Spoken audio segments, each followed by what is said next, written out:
impossible. If you see what I see, that the grave is empty, then you know what I know. Anything is possible. You see what I see. You see what I see. You see what I see. I see signs and I see wonders. What I see lightning, I hear thunder. What I see, something stirring 6 feet under. Come alive, come on. Wake up, sleeper, 'cause he is risen. Yes, he has. And we are risen with him. Paradise flung wide open, 'cause he is risen. We are risen.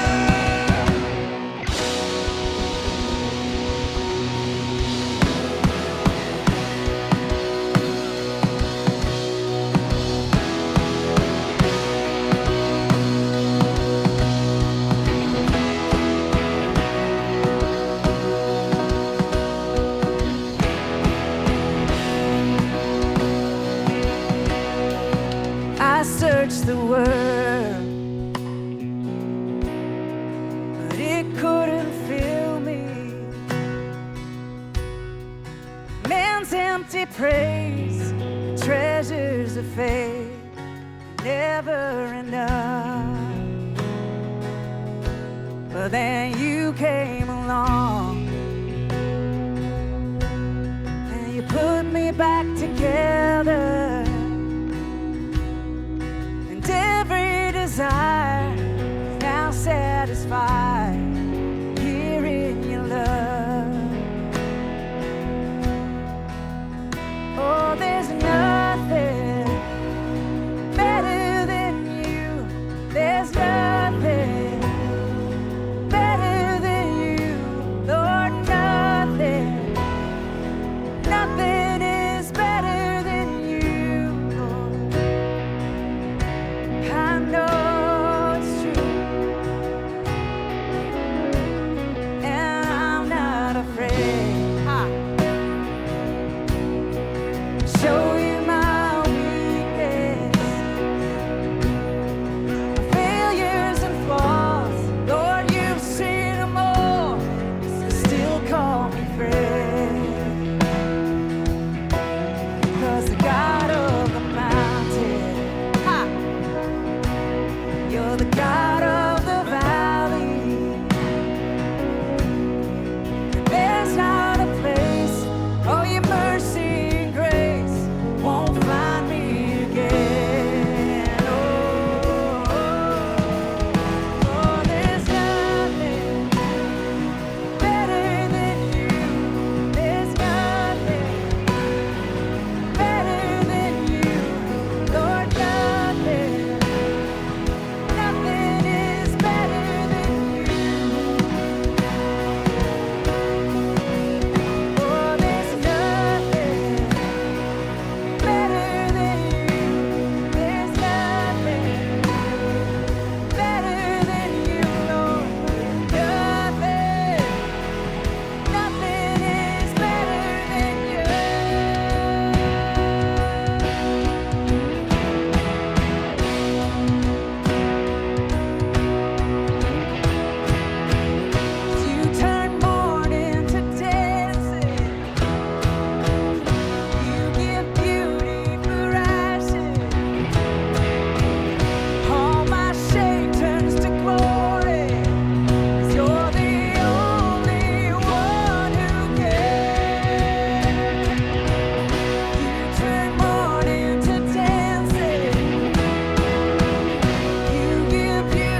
Jesus, better than you.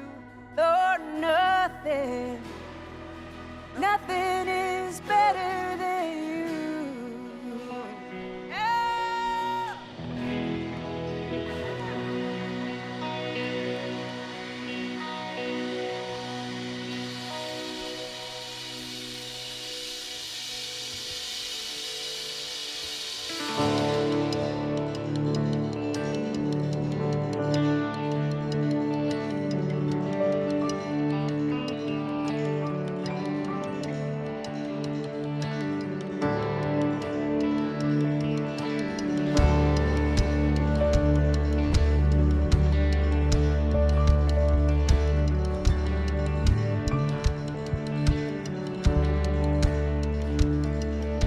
Saturday was silent, surely it was through.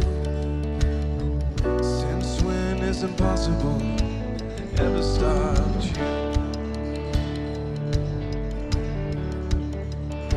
Friday's disappointment, Sunday's empty tomb. Since when is impossible ever stopped you? That's right.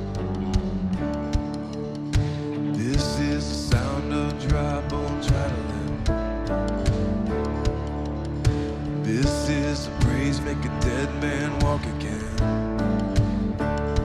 Open the grave, I'm coming out. I'm gonna live again. This is the sound of dry bones rattling. I don't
Welcome, CITN22. Make some noise. We're back. That's right. Make some noise.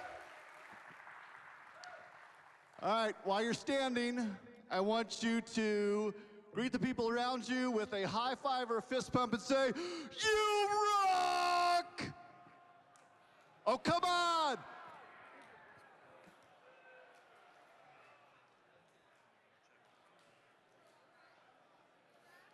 I'll hand this. Whew.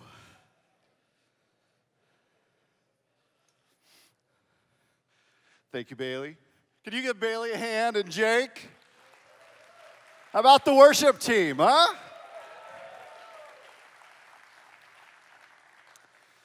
Pretty wild. Let's see. Am I giving you what you need, Austin? Hey, our production staff is amazing, and my laptop.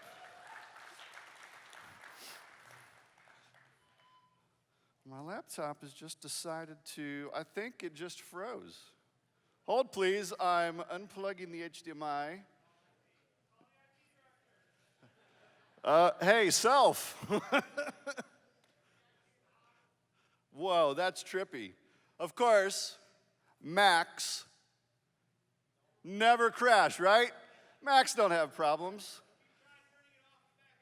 That's about what I'm getting ready to do here. Thank you for suggesting that. That is very helpful.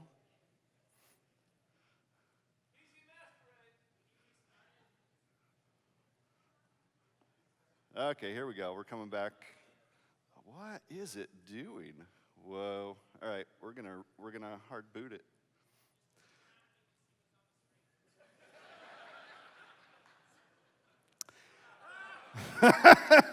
There you go. It's an exciting presentation, let me tell you. That's crazy. All right, well, while this is dieseling and hopefully booting up here in a sec, we're going to do some table discussions. At your table, I want you to, maybe. No, we'll do this. At your tables, since we have forced you to sit with people you probably don't know, I want you to give your name, where you're from, what your role is at your church or your organization, how big is your church, what was your first computer experience, what was the first computer game you played, then what was your biggest data loss personally? Discuss. You have 10 minutes. Go quick. That was crazy.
All right, start wrapping it up.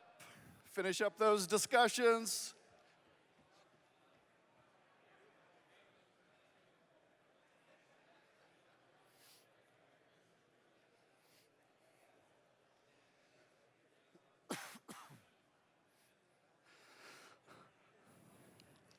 "20 seconds. Yeah. We'll see, maybe. I hope not, but we'll see.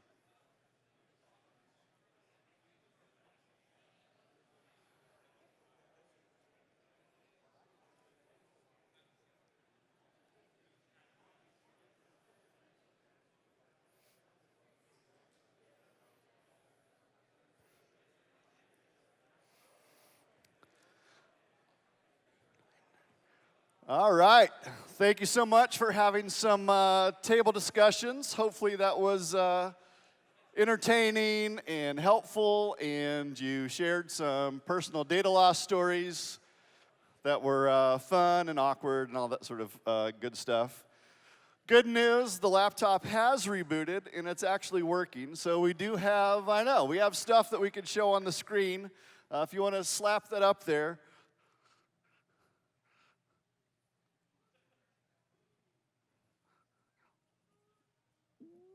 Oh, look at that. That was almost perfectly timed. So we're going to do the whole starting over again. So stand up. No, I'm kidding. A flatbed scanner, a flatbed scanner singing AC/DC in church. Does it get any better than that? For a bunch of geek people, we were trying to figure out, what the theme of this year was going to be, and it's like, here in northern India. Oh, by the way, my name is Jason Powell. Hi. Nice to meet you. Thanks for coming to my church. Well, it's not mine. It's God's. But, I work here and all that fun stuff. But we were trying to figure out, it's northern Indiana. There's really nothing unique to the area. We could do like a corn cob, but there's corn in all sorts of states. What's unique? And it's like, well, this is the first time we're back at Granger. And I was like, wait, back in Granger, like, could we do some sort of a weird riff on like Back in Black? Is that okay? Is it not? And then before we know it, suddenly we're finding this crazy video on YouTube by Powell. And it's called the Flopotron. So if you Google this thing, don't do it now. If you Google this thing, you will find this scanner making all sorts of music to various 80s songs and some of the contemporary stuff. So it's just a hoot. So I reached out to this YouTube guy and said, hey, could we get the audio files for the scanner? Just the scanner. And he sent us the files. So Powell is like, he's the man. So if you could applaud Powell and the Flopotron. Yes, yes. So we're going to send this video to him so that he can see that, his scanner continues to have life, even at a church IT event. So very, very fun. My name is Jason Powell. I'm the IT director here at Granger Community Church. I'm on the leadership team of the church IT network. I've been here 19 years, started as a solo IT guy, and then we became a team of 3. And we're going to be a team of 4. So if you're interested in, a database coordinator position, grangerchurch.com/jobs. Be great to have you apply. Justin and Jonathan are on my team. Where are they? They're somewhere. There's Justin right there. Justin Moore, give him a hand. He was a huge help. Jonathan, where's Jonathan? I'm looking for him. I can't see him. Jonathan Barkowiak, where are you? He hates when you call him out. He's probably hiding somewhere. Oh, I think he's upstairs. Well, when we find Jonathan, we will surprise him and we'll give him an applause. All right. Open position.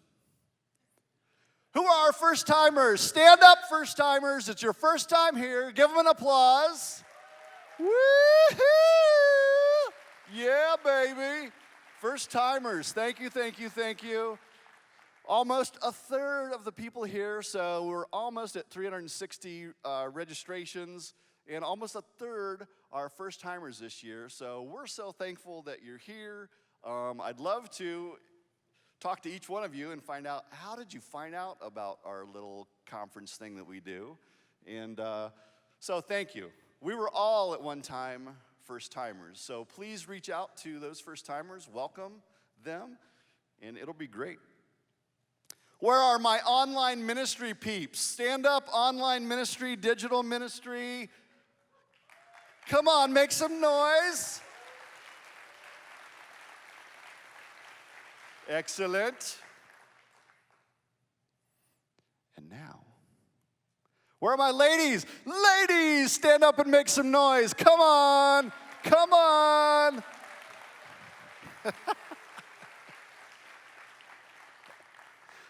Typically in an IT-centric conference, the females greatly are, we're outnumbered by the males. So I love it, and I've got a lot of longtime Church IT Network gal pals. So glad that you continue to come and help us do this thing. So, assigned tables. We did all this. Name, church org, city, state, social security number. Did anybody do that? Probably not. How long have you been at your current role? First computer, your biggest personal data loss. I bet there's some good, funny stories in there. Oh yeah, have you heard? There's a job opening here. Be fun to, yeah. At this time, if the church IT leadership folks are in here, I'm looking for Jason Lee, wave your hand. He's on the Church IT Network leadership team. Scott Miller, where is Scott? Scott's in here somewhere. Don't see him. Matt Pugh. Matt is up on the balcony. Yes, yes, yes. Yeah, so that's us. We do this thing called the Church IT Network. This year, we've invited some more friends to join our team so that we can get stuff done. So Carl Peterson, Mark Burleson, Justin Moore, Jonathan, Ben Fifield, Jason Morris, Jeff Reed, Taylor Letts, Hope Grave.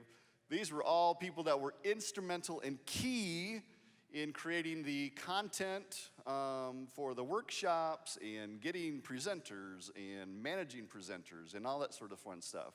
So if you would like to join the team next year, let us know, info@churchitnetwork.com. We'd love to have more help.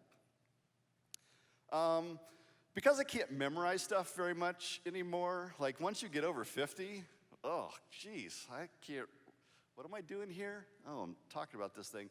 I wrote this down because I liked the way it was phrased and worded, and I just really liked it. And I want you to know, this is like sincere. Our leadership team has been praying for you for many months now.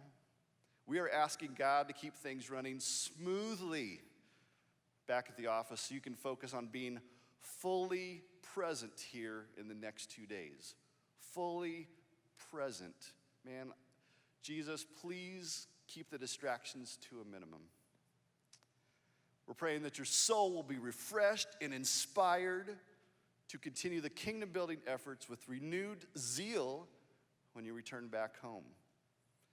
Fun fact, combined, our community represents, it's way over 500,000, but just think about that. 500,000 lives are being impacted by the work that you and I are doing. Wow, that's crazy. Let's try to do it well, right? 16 years of church IT events. It's the 15th year of physically meeting together, so it's kind of like the 15th anniversary after 16 years, kind of, sort of, something like that. So, how did we get here? The Church IT Network, not to Granger. Nobody? Oh, okay, all right. Well, I tried. Back in April of 2005, anybody remember blogging? Yeah? Okay, very, very few people remember blogging. I think they're still around. For recipes, that's basically what blogs are for, is you go find recipes for stuff that you want to bake. So back in the day, like, blogging was how you did social media and connected with people. And so I had been blogging. I was like, man, wouldn't it be awesome if we could get other IT folks together in the same room? What might God do? This is the blog post that began the thing. This is, I don't know, it sounds weird to say this is why you're here, but kind of it's why you're here. So this blog post was out there. It's like, hey, if you see this, I would love to have you come to Granger Community Church and do this thing called the First Church IT Roundtable. Look at that picture. That's awesome. This blog is still active. I actually keep it alive just so every once in a while I'm like, what did I do way back when? Vista new security features. Do you see that listed way up there? Anybody remember Dameware? Dameware remote control? Oh my goodness, way back in the day. So September 2006, First Church IT Roundtable. I kind of set a cap at 25. We ended up at 31. Jason Lee will complain that he tried to get into the event, and I said no, which is a true story. And we had 33 folks, average weekend attendance from 22,000 to 500, 3 partners. We did not allow them to speak. Are there any people that were here at the very first Church IT Roundtable? If you would stand up. I know Dean is here. I know Cliff is here. Ed is here. Is there just the 3 of us? Dave Mast, yes. Very, very few folks still hanging around. Let's look at some pictures. Check out the first. There we go. Check out the first sign for the Church IT Roundtable. Welcome, IT Roundtable dudes and Whitney. It was awesome. We met down in the jungle room. Some of you are going to be down in the jungle room later on today. Here's some fun pictures. There's Whitney way, way in the back. I think there was 1 Mac present at the roundtable, and we ridiculed that person greatly. This is what we discussed that day, true roundtable format. Let's take a look at this real quick. See if any of these still apply today. Is anybody still trying to figure out how to automate attendance? You know, a bunch of people come into a room and you're trying to figure out how many people that is, yeah? Mac support and integration. Anybody do Mac support? Yeah. Has it completely flip-flopped from 16 years ago? Like, 16 years ago, it was like, oh, did we really have to support the Macs? And now today, it's like, oh, do we really have to support the PCs? What a change in the last 16 years. Volunteers, CMS. This is before CHMS was a thing.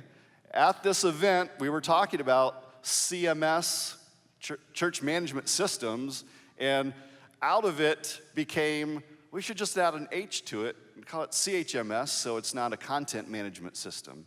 And therefore, today, we have CHMS. Interesting. Wi-Fi best practices, multi-site, probably people still do multi-site stuff. Documentation, anybody got documentation like nailed down? It's so easy, you love it, love documentation. iTunes, why was that there? Because back in the day, iTunes on a PC was a shifty piece of software, very shifty. Made sure that I pronounced that over and over, rehearsing it. I was like, oh, that's all I need, because this is being recorded. That would be just awesome. DVDs are up there, which is kind of funny. Outsourcing, building automation, building security, mobile security, how do you say no, security again, mobile devices, disaster recovery. Come on, who needs that? Yes. I just think it's amazing after 16 years, we seem to have achieved nothing. Good job, everybody. Give yourself a hand. Yes. Yes. It's just great. We just keep rehashing the same stuff. It's beautiful, and it makes me cry. 2007, we go to Houston, Texas, the first Church IT Roundtable, that's what we call ourselves, Church IT Roundtable shirt is born. This is a never worn, has the tag still on it. I don't know why I never put this on, but at some point it became one of those things where it's like, I don't want to ruin it by taking the tag off. And so 15 years later, here I have the shirt that I don't wear, and I can show it to you real quick. There you go. Beautiful. Also, the Church IT Roundtable logo is born, which ended up on said shirt. Then we headed out to Church of the Resurrection. Cliff Guy, where are you, buddy? Oh, way over there. Holy cow. Anybody remember IRC? Yes, IRC, which then, Slack is the same thing as IRC, and Teams is the same thing as IRC. Like, all the platforms you're using are basically built on top of IRC. So, shout out to IRC. That's how we would communicate with everybody. And by everybody, it was like a couple dozen. Then we went to Henderson Hills. We were partnered with Ministry Tech. We went to Seacoast, we went to Woodman Valley. We decided, hey, instead of everybody coming to one location, what if we did multiple locations, easier travel? So we started doing that. October 2010, we went to Saddleback, and Rick Morin makes an impromptu keynote. We're sitting in workshops. There's probably 80 of us. And Doug Hart, who is the IT director, runs into each workshop. Rick's on his way. Get into the auditorium. Runs into the next one. Rick's on his way. So no doubt, Rick rolls in. He shakes the hand of every single person in there. It was crazy. Then he sits down and he waxes eloquently about, Gutenberg and the press, and it was just an amazing time. And then he did Q&A. It was just crazy. We went to Calvary, Melbourne, and we saw the space shuttle. Just for us, at our event, they were like, we should probably launch the space shuttle. It was pretty epic. Then we went to Watermark Church, and we suddenly had a lot of people. We went from, hovering around the hundreds to suddenly 330 people went into Watermark Church there. Decided to add an extra day, so not just roundtable discussions, but a day of training. It was kind of like, well, would people like training as well as just traditional roundtable stuff? So we threw it out there to see if anybody would sign up for it, and everybody signed up for it. So we were like, apparently people like training. So we started doing that. 10 talks began there as well. We merged with Refresh Cache. Anybody remember Refresh Cache? Way back in the day, web developers, so they kind of joined in with us. We decided to move from spring to the fall because we were having some issues with coordinating around Easter. So we went back to Cliff Guy to hang out at Church of the Resurrection again. Then we went to Northwoods Community Church, Jason Lee's church. Our themed shirts suddenly appeared. So if you see the Rampage shirt, if you ever played Rampage on the PC, that's where we got the idea to do that. And some of you are like, what? I don't even know. Yeah. Rock 1.0 was released at this event. And there was a whole bunch of workshops that the Rock guys did.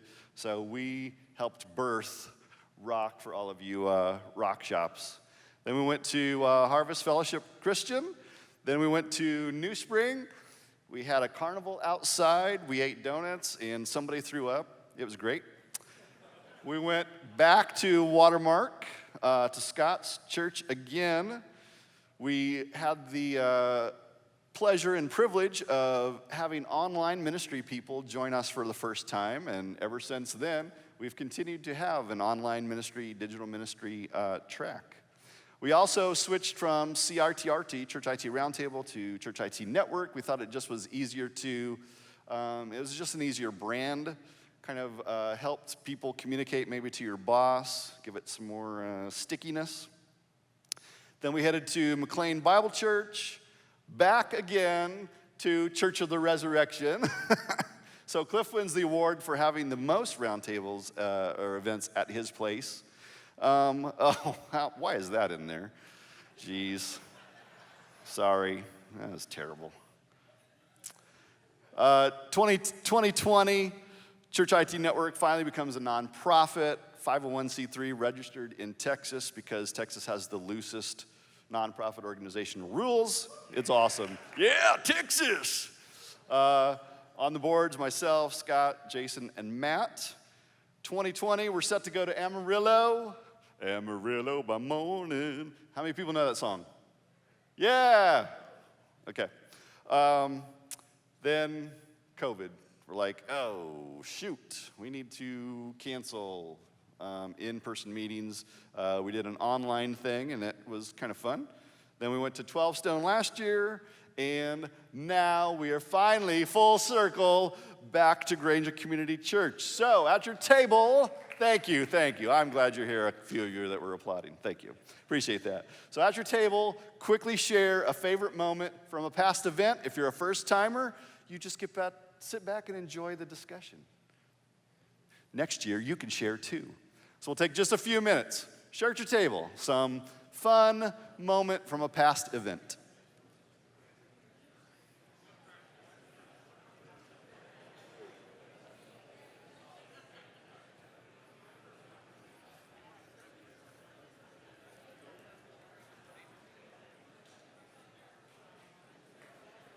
I was just going to come look for you. Do I just use your hookup?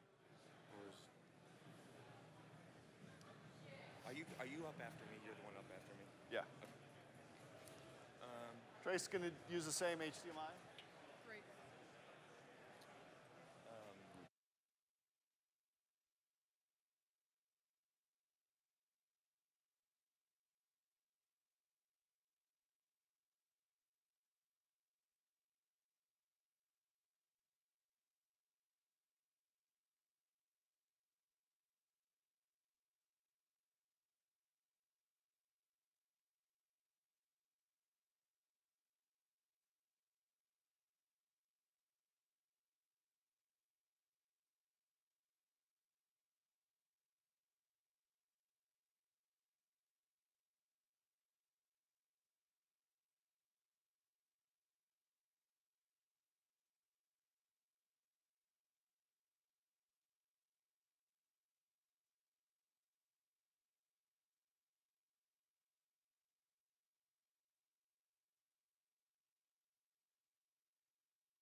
All right, got about a minute to wrap up that chat.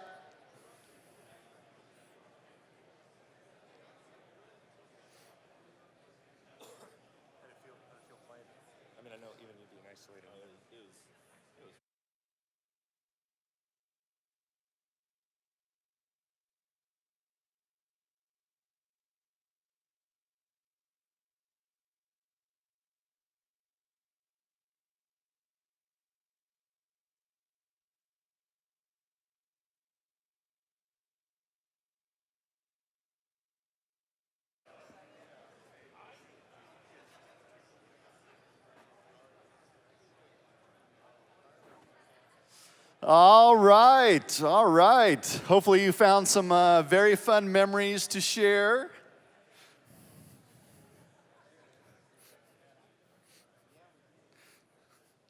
Hey, I want to first move this. 5, 4, 3, 2, 1. Oh, hang on to your tickets. Hang on to it.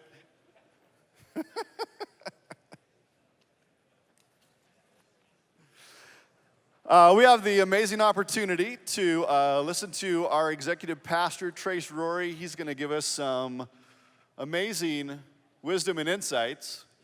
Okay, well, mostly amazing, pretty amazing. It'll be pretty good, at least pretty good. I've known Trace for a long time. Trace, I don't know if you're going to talk about yourself a little bit, but Trace Trace is an amazing guitarist.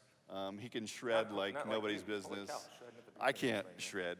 So literally, I've learned that I haven't played on stage since 1993. So it was amazing to be able to pull that off, and it was a whole lot of fun to be up here. But Trace is going to give us some good leadership tidbits, so I will let you take it away, sir. Leadership tidbits. I should have called this session that. Leadership tidbits. Hey, my name's Trace. Quick overview of who I am. So I was, like Jason said, I was here for a lot of years in a completely different capacity than I am now. I was on our arts team for a long time. And then after a handful of years, I wound up leaving here, not the church itself, I was still a volunteer, my family still came to this church, but I actually went into the marketplace and spent a handful of years doing leadership and organizational development stuff. A lot of different companies, diverse settings, diverse teams, talk about diverse. And now I'm back in this role the last couple of years with our new lead pastor, Ted Bryant. And I'll tell you what, leadership is one of the most popular topics in popular culture right now. It's becoming one of those things where, if you ask your kids, sometimes I ask my kids what they talked about in Sunday school, and they've learned now we talked about Jesus, right? That's the Sunday school answer. Leadership now seems to be becoming the de facto answer in culture, even in church culture of what's the solution? We need to make progress as a church, as a team, as an organization. What's the solution? Leadership. Right? The amount of books, the amount of podcasts, the amount of conferences that are out right now, all having to do with leadership. It's a robust field of development. And I'm telling you, I am not going to be as good as Andy Stanley, as Craig Rochelle, as Simon Sinek, as Patrick Lencioni, as all of these key thought leaders. But here's what I thought I'd do right off the bat. Because this is a unique group of people for this unique moment in time. This version of this group will not exist again. Next year, there'll be different people here. There'll be a different dynamic. I need your help. And this is going to be an all skate, okay? This is going to be crowdsourced. I want to hear from you when you think of the characteristics of a good leader. The characteristics of a good leader. What are they? We're going to go one or two words. Now, maybe it's a leader you've had that you remember this leader was such a good leader. Think about that leader. What were the characteristics of that leader that made them good? Or maybe it's a leader that you've looked up to. Maybe you don't know him, but you look up to him from afar, and you notice things about them that make them a good leader. What are the characteristics of a leader? This is an all skate. Just shout them out. I'm going to write them down. Go for it. What? Love? Whew, all right.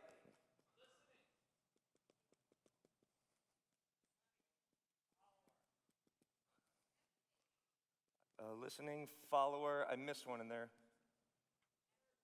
Empathy, serving. Empathy, yep, serving. Teachable.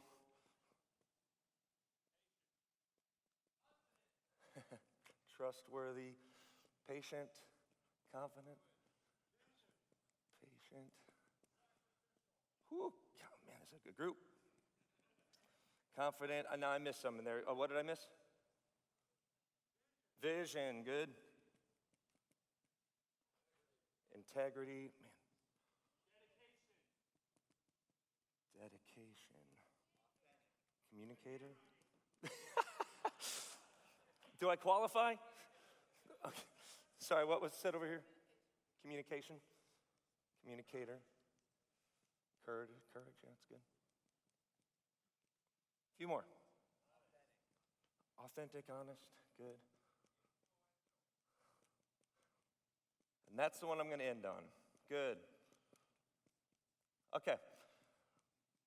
I have done this exercise with hundreds of teams, thousands of leaders across different industries, everything from technology to manufacturing to nonprofit to churches, different regions of the country, actually different regions of the world, same exact exercise.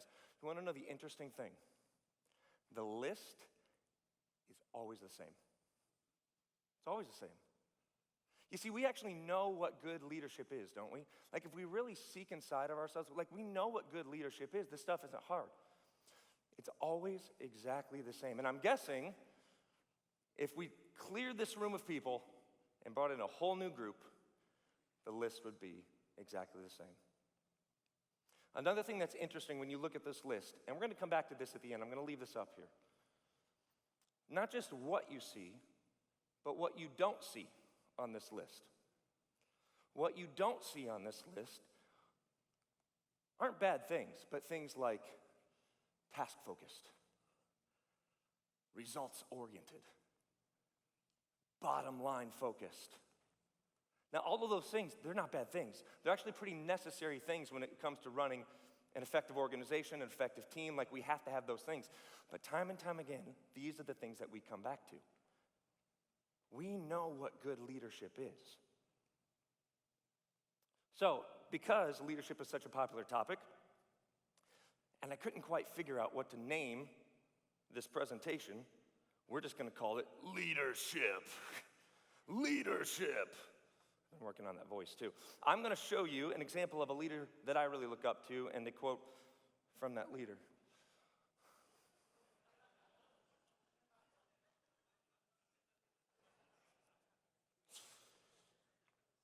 It is so funny, people's perceptions or misperceptions of leadership. I call it leadershiping, even though it's not a word. Someday I'm going to make that into a word, because people have so many different interpretations of what leadership is, but we know that people innately know what leadership is. And here's the thing, too, with this. This is what your people are expecting from you. Whether you realize it or not, this is what your people are expecting from you. And isn't this what we expect from our leaders, the people leading us? And when we have this from the people that are leading us and the people that we are surrounded by, not just the people on our teams, but the people that we're peers with, we want these things from them, don't we? But here's the great challenge that each of us face. And I'm going to guess, and it's not really a guess after talking with Jason and preparing for this, one of the greatest challenges that I believe this group, and this is a lot of leaders, faces, is this concept of up and out leadership. Up and out leadership. What is up and out leadership? How do you lead up? How do you lead your leader? Have any of you ever been in a position where you feel like, I kind of have to lead my leader right now, and this is really hard? Like, how do I lead them well? I don't know that they're right in this situation. I don't know that they're listening well. I don't know that they're handling that situation overly right. I don't know that they're thinking clearly. How do I lead my leader? Leading up and then leading out. How do you lead the people around you that aren't specifically on your team? How do you lead the people around you when they're not on your team, your peers? How do you lead up? How do you lead out? How do you lead your leaders? How do you lead your peers? It's a challenge, because this is a room of remarkably competent and capable people. And more often than not, you are probably right on the solutions that you bring to the table. But have any of you ever felt like your rightness doesn't necessarily give you the kind of influence or impact that you'd like to have or need to have? Because at the end of the day, you might not have the authority that you'd like to have to lead the person above you or the people around you well. So it's up to them whether they listen to you or not. Depending on how right or wrong you are, it doesn't really matter. Because you don't have a key piece of what leaders often try to use in leadership. Now, I love this picture. One, because it's just hilarious to me. And I imagine this is what most of your days are like in IT. This is what most of your days are like. The challenge with leading up and leading out is this.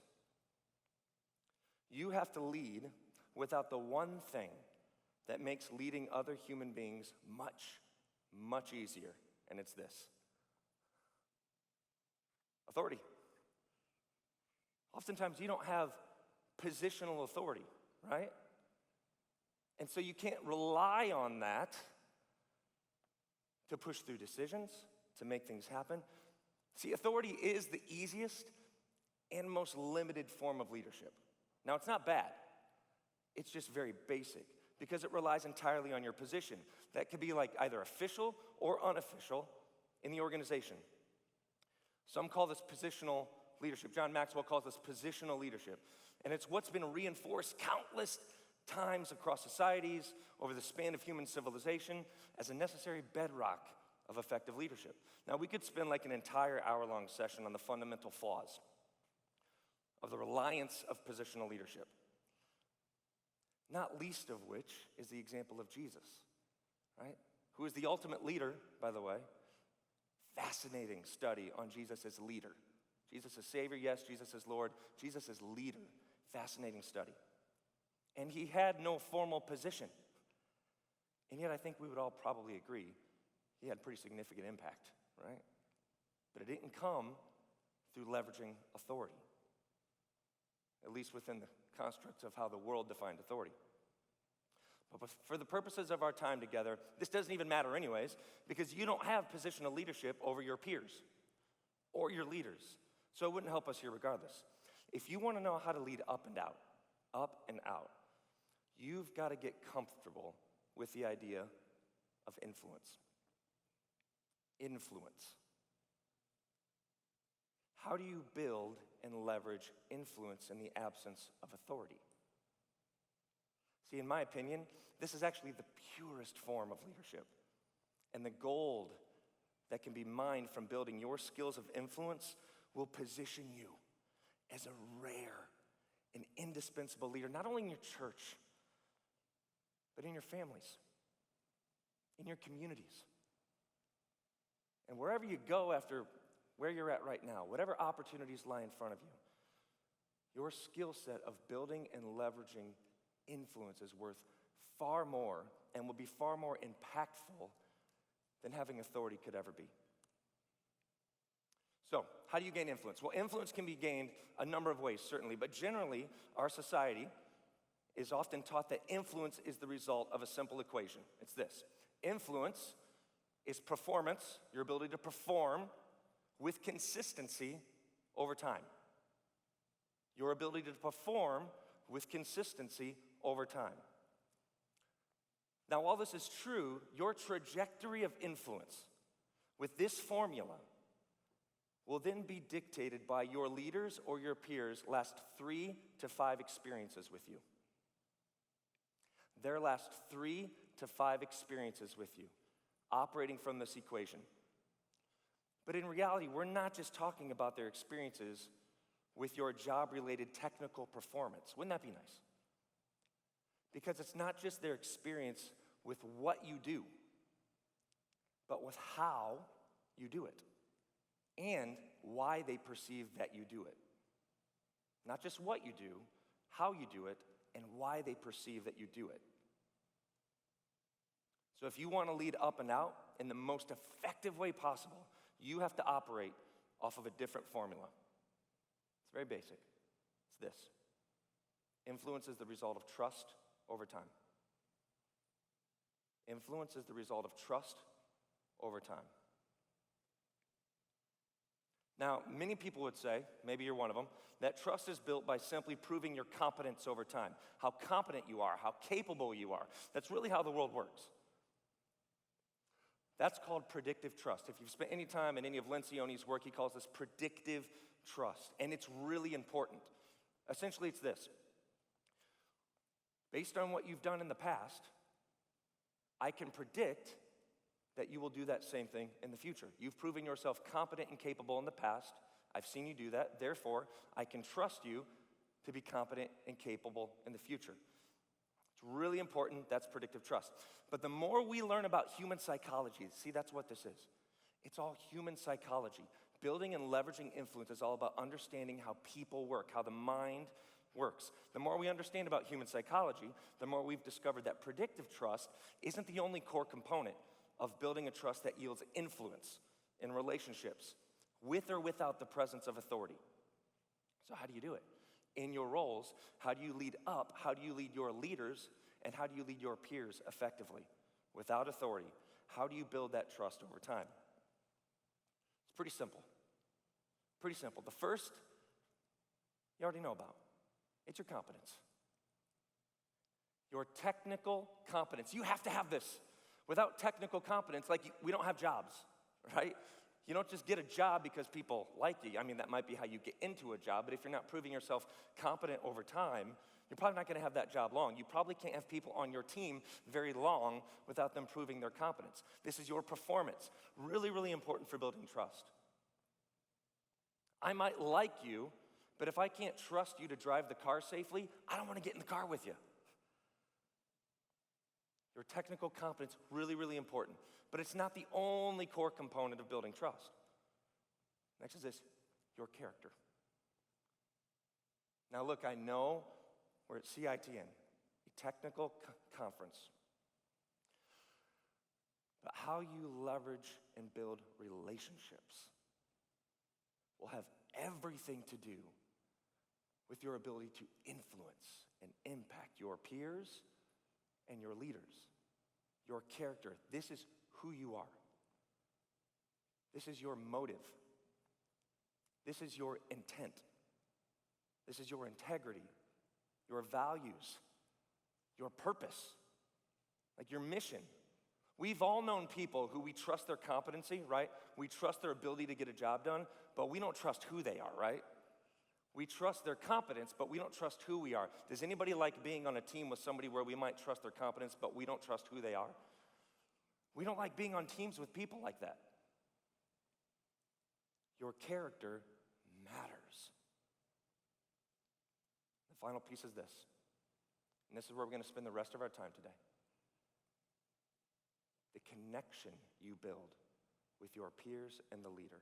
The depth of relationship that goes beyond just working competencies. And this is built at the rate of vulnerability. Like we've all probably had friends that we've known them, I don't know, maybe 6 months, and we are closer to them than we are with somebody that we've known 6 years. Because connection is built at a rate of vulnerability. Like how vulnerable are you with that person? How open are you with that person? How connected are you?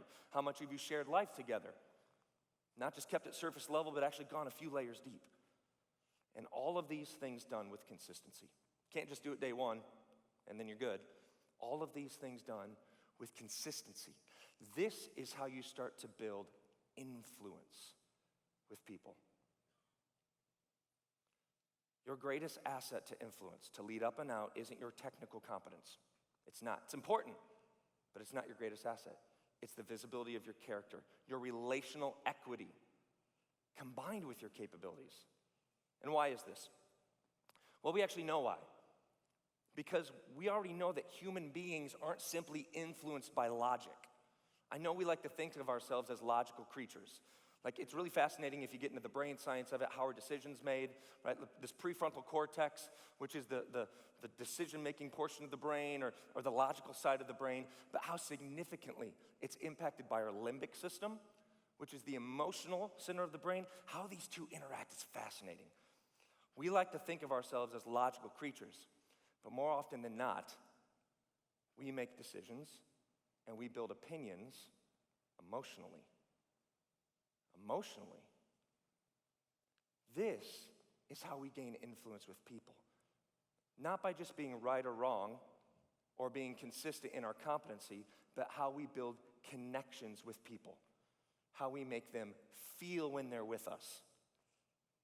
If you want somebody to listen to some of your best ideas,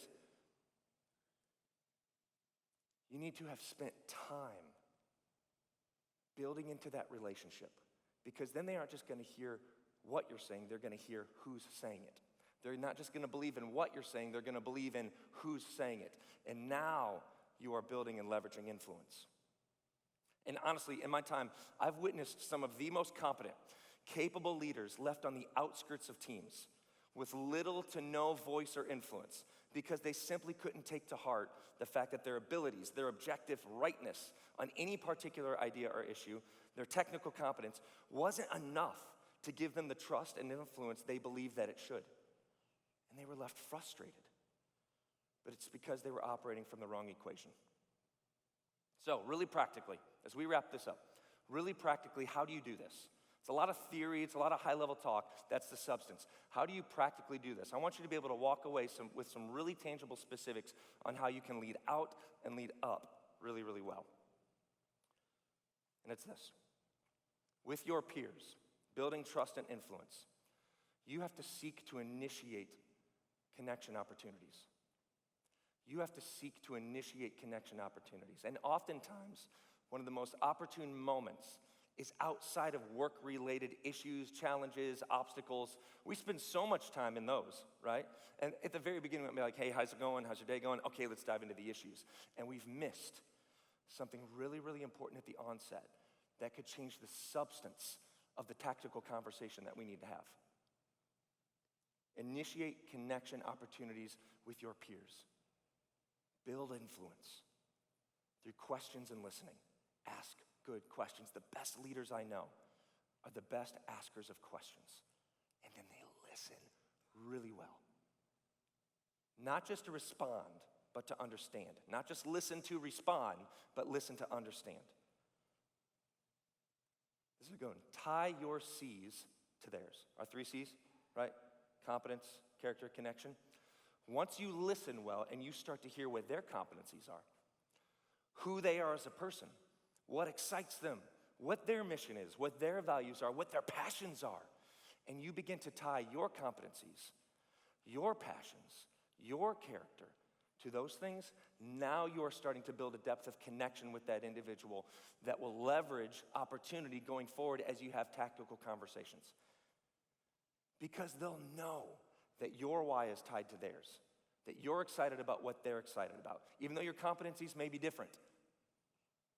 And especially in ministry, this is worth its weight in gold. Let's say you're meeting with a student pastor. Obviously, they're excited about connecting with kids, right? Connecting with kids, connecting with students, helping develop them, see them follow Jesus. You can leverage and bring your own competencies and passions and connect that to theirs because you might have new ideas and ways in which they could reach their students, have better connections with their students, develop their students better. And you see how you've tied your technical competencies and your passions to theirs. And now you're starting to leverage influence because of course they're going to want to listen to you now.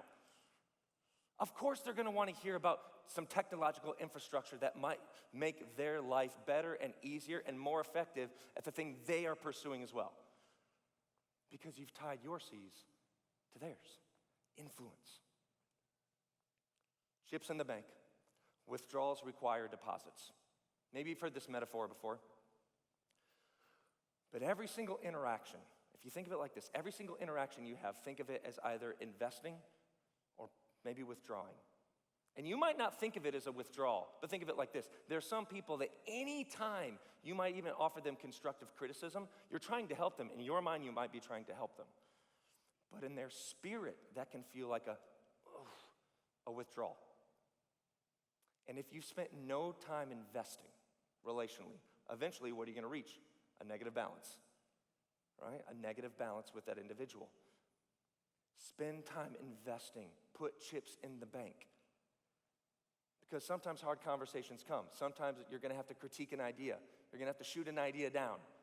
But if they know who you are, why you do, what your passions are, what your purpose is, and how it aligns with theirs, that lands a lot differently. They know you're for them. They know you're for the same thing. You've invested. Don't underestimate this. It is amazing to me how many leaders underestimate the power of affirmation and belief. Do you realize most people go through this life, most people, never really knowing what it's like to have somebody believe in them. To have somebody that believes in them, that affirms them. Think of yourself. When was the last time, hopefully it was recently, when was the last time somebody pulled you aside and said, here's what I see in you. Here's what I value you for. Here's the impact you've had. Here's the future I see for you. Feels pretty good. Because people oftentimes don't just remember what you say, they remember how you made them feel. When you're connecting with people relationally through communicating hope and affirmation in them, belief in them, you are starting to build a foundation of influence. They will listen to you differently in the next tactical conversation you have to have.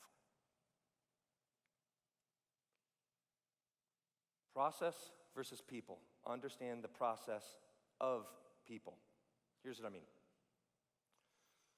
We are very solution-oriented people, I believe, in this room. We see challenges, we see problems, we see issues, we see opportunities. But so often in our attempt to fix something or to bring a solution to the table, we often underestimate how much our critical eye for things can land on the person in front of us. Because people often remember more about how they feel around you than what you did. And a critical eye can be perceived as a critical spirit. There's a difference between a critical eye and a critical spirit. In our minds, I don't have a critical spirit. I'm trying to help. I'm trying to bring right solutions to challenges and problems. But over time, if people's only interactions with you have to do with critique, problem, that starts to land differently for that individual, right? Now they don't really want to be around us. Even if they might like our ideas, really, I just don't feel great when I'm around them because it's all about how we're not doing it like we should do it. We have to remember and realize how things can land with our peers and with our leaders. That's not to say you don't bring your critical eye. There's immense value in it. Critical eyes can be life-giving, and they maintain the dignity of the individual. Critical spirits seek to fix the process regardless of how it may hurt the person. Critical eyes point out problems but help find solutions. Critical spirits have many questions but few answers. Critical eyes build up. They do. Critical eyes build up, but critical spirits tear down.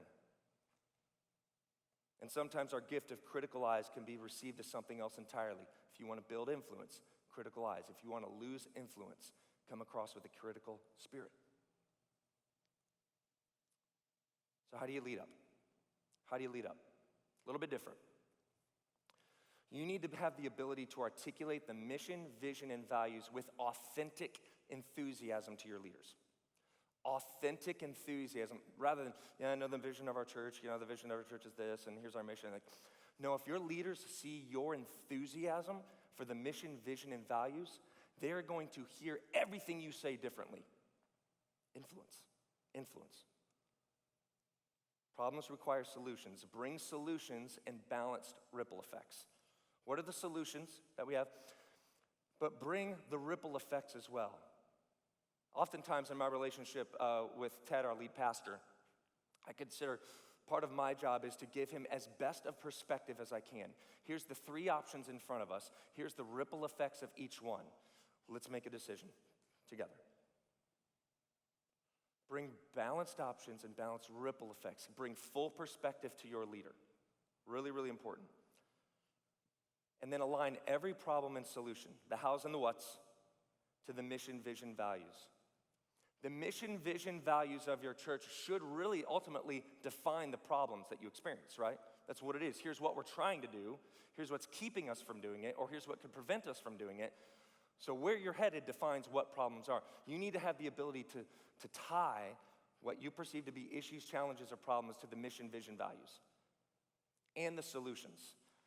Because then your leader will hear you differently. This isn't just something they feel like doing or something that is the latest technological trend that we should follow. No, this actually aligns with who we are. It's going to help us accomplish our mission. Be able to tie the problems and solutions that you experience to the mission, vision, values. And timing and context. The right thing at the wrong time or the wrong way is the wrong thing. Your timing and context matters. It's probably not the best time after your pastor has walked off stage to say, hey, we are really having issues with our technological infrastructure and our 2-factor authentication. Right? Timing matters. And then how you do it matters too. How you do it That's your delivery. That's your tone. That's your demeanor. It all really matters for your leaders. And then this is the same as with your peers. Initiate connection opportunities. Your leaders are people. Your leaders are human beings. Build connections with your leaders on a human level. And for all the reasons we've mentioned, you will start to build and be able to leverage influence. Because ultimately, your greatest tools for influence aren't technological. Your greatest tools for influence aren't technological. They're relational. They are relational. This board right here, I'm going to leave this up here. In a second, we're going to have some questions at the table that you guys can discuss. This board, consider it your job description. Not just for the people that you lead, but the people that you lead with and the people that are leading you. And if you look at this board and you self-assess, take a look at yourself.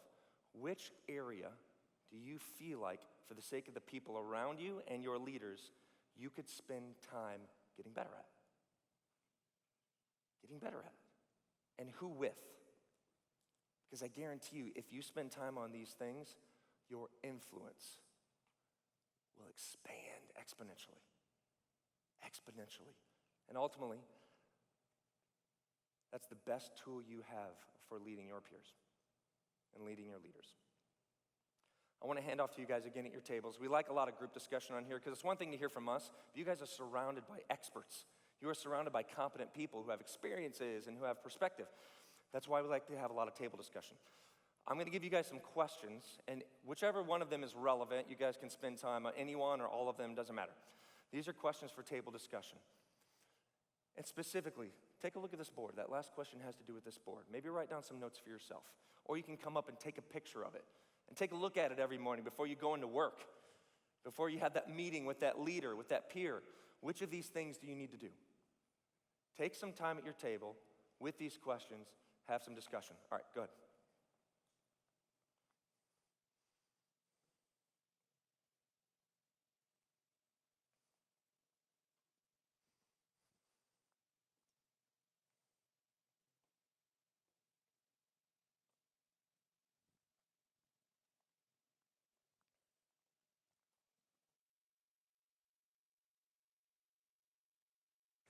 Hey, can we thank Trace?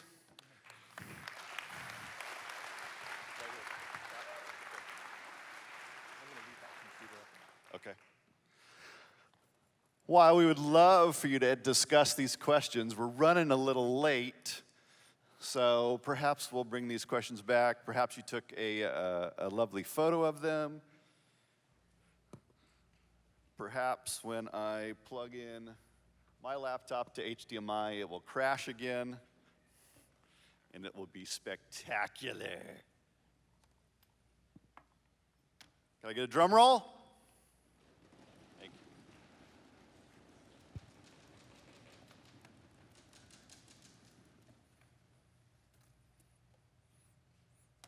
Wait for it. Wait for it. It looks like it might be doing the right thing. Oh my goodness. I think it's gonna work this time. Yes! You can clap for that. Technology worked. It's a great thing. Scott Miller, Watermark Church, is going to join me for this next part.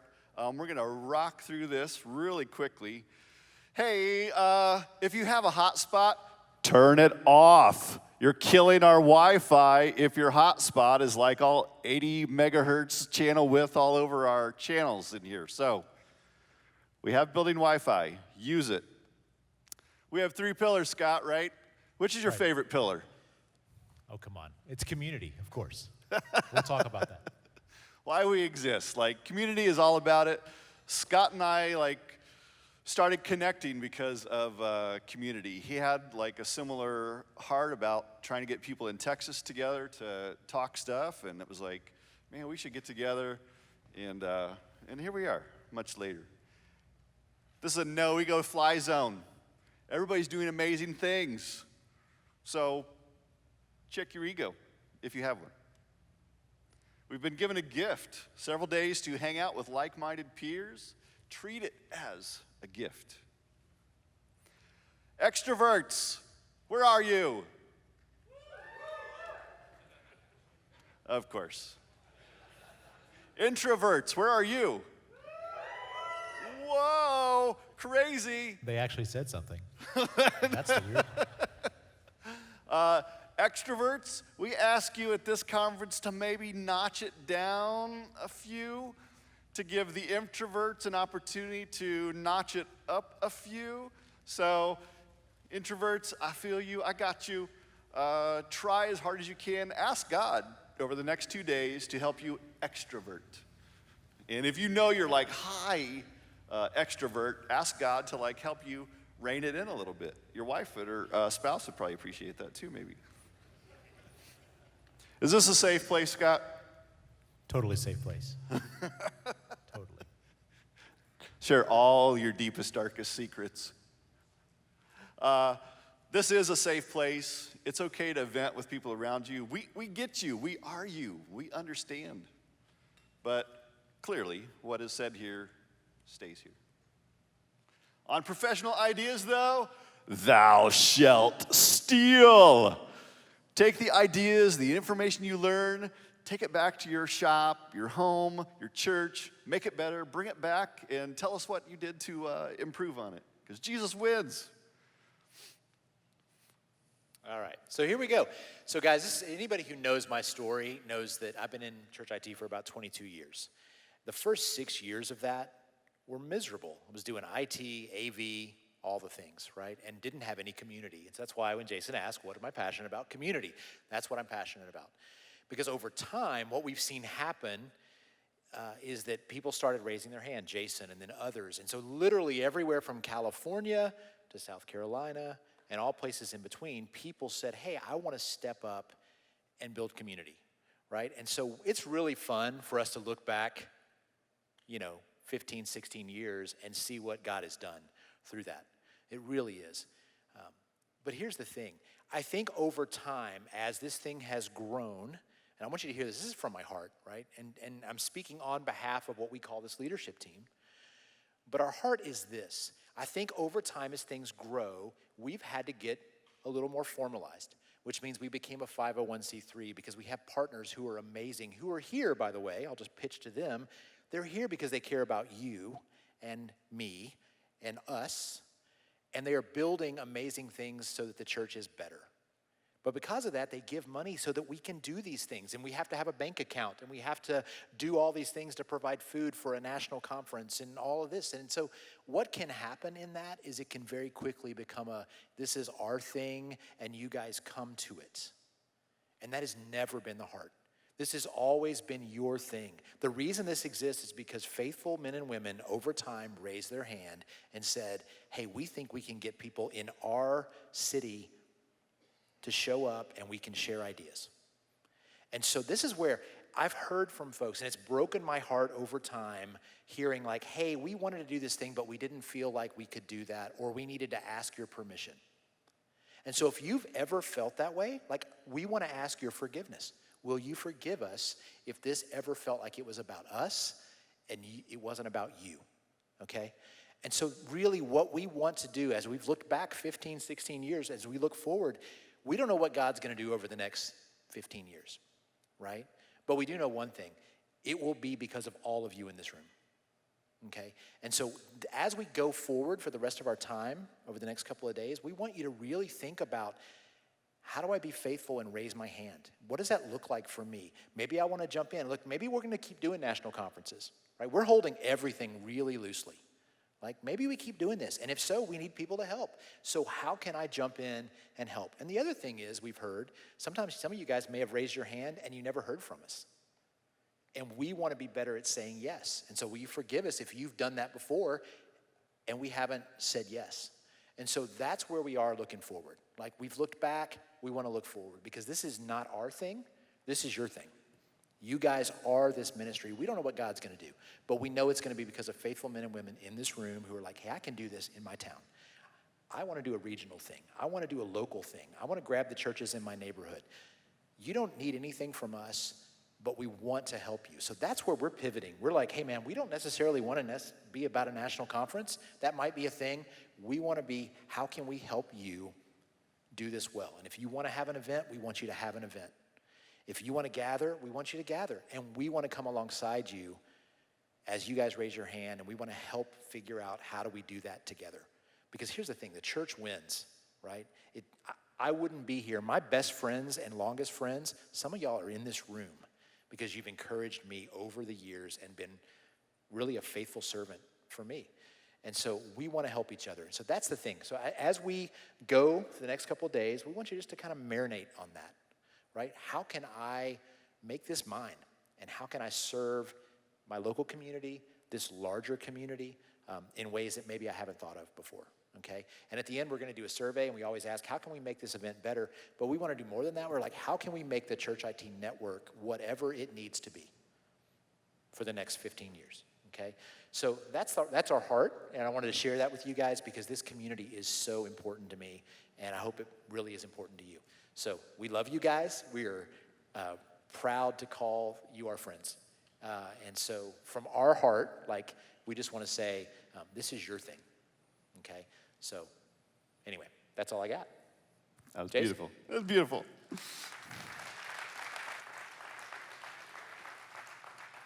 Screen, please.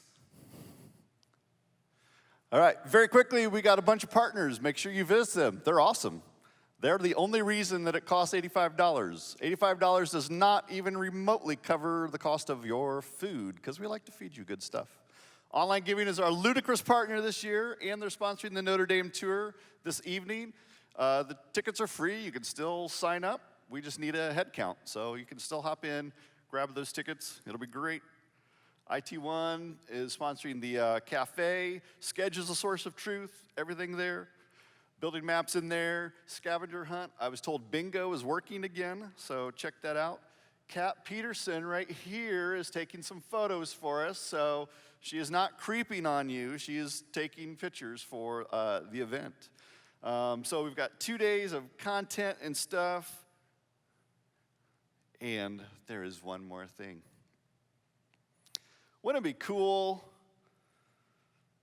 Oh, that's the one more thing. No, I'm kidding. Wouldn't it be cool if everybody got a hoodie like this? You're not. No, we decided as a special thank you for 15 years, 16 years of the event that we're going to give away hoodies to each person here. So you have a bonus merch ticket here. Yeah, you can applaud for the hoodie. That's right.